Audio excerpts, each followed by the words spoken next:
What's going to happen over the next week and a half, so first of all. Now, we've been getting spells of rain recently. We've got an area of low pressure across the Atlantic. That means rain, and it's been affecting mostly western Britain. That's indeed what's going to be the case for the rest of the week. So western parts of the UK will keep getting pulses of rain coming from the Atlantic, and it looks as though perhaps Wales and the southwest could see something like 30 millimetres of rain. That might mean a bit of flooding. Now, as far as the east of the country is concerned, we've got the settled weather here, and then next week, the high pressure bringing the settled weather will actually be dominating the weather across the whole of the country, but that means colder weather, not necessarily sunshine, but certainly frosty weather. So that's what's going to be happening over the next 10 days or so. Big change on the way. Anyway, this afternoon, dry and bright, certainly much brighter after that pea super we had across the southeast, and I can tell you when I was driving earlier on, I could hardly see beyond the tip of my nose. The fog was so thick. So bright skies for the Midlands and the southeast this afternoon.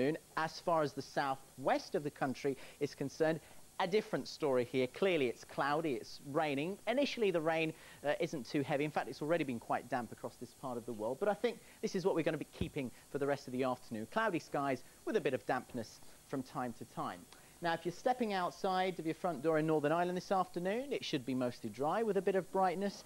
And as far as Scotland is concerned, the best brightness today will be, say, around the Moray Firth, into Aberdeenshire.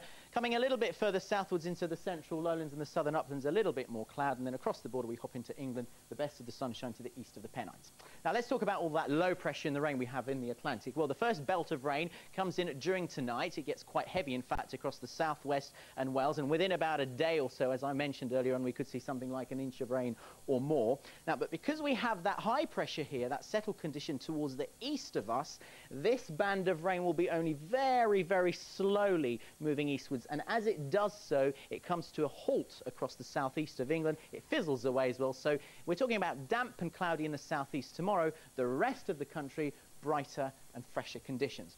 Now, on to Thursday, our second, number 2. Belt of rain comes into the west of the country here. Again, it looks as though it could be raining anywhere from western Scotland through Merseyside down into Penzance.